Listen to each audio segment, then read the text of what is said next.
A church in rural Nebraska is grieving the loss of things no insurance policy can replace.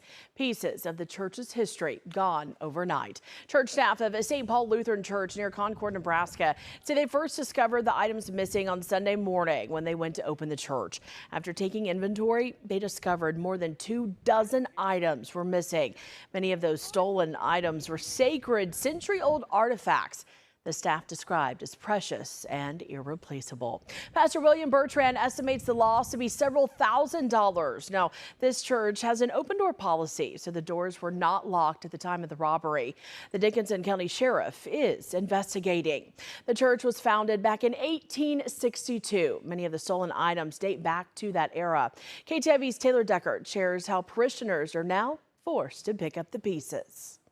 And banners were stolen. My wife, she just bought a Father's Day banner, which was part of the 8 or so banners that were taken in honor of her father. So we were going to use that, but not this year. Pastor Willie Bertrand gets emotional thinking about the loss his church has suffered. Items sentimental to the church and its history. The white large Bible in the basement, paper products, Christ candle, 2 boxes of old hymnals, a newer roaster that we had here, old common cup communion ware, candle holder. It's the kind of loss that hits any tight-knit community. Irreplaceable pieces of shared history gone. In sentimentality, the Lord tells us not to love the things of this world, but these are worship items that we use in worship and that we become attached to because we use them in the church every Sunday and different seasons of the year. More than 50 people make up the congregation at St. Paul. For now, they're making do with what remains to get through services. Even the communion ware was taken.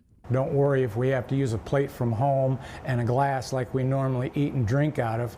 It's the Lord's Supper, the bread and the wine that's most important, that Jesus says, "This is my body, this is my blood." Pastor Willie says while the church sorts these items out, there is one thing the community can do to support them. Just pray for these guys, the thieves that took what belongs to God. See, they didn't rob us, they robbed God.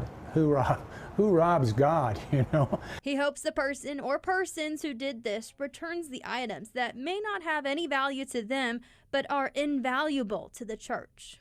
Because the Lord, He's good to us. He'll keep things going. Near Concord, Nebraska, Taylor Deckard, KTIV News 4. Now, since the robbery, workers have installed cameras just as an extra layer of precaution and security. Despite everything, the doors of St. Paul Lutheran remain open, and the pastor says that will not change. Tonight,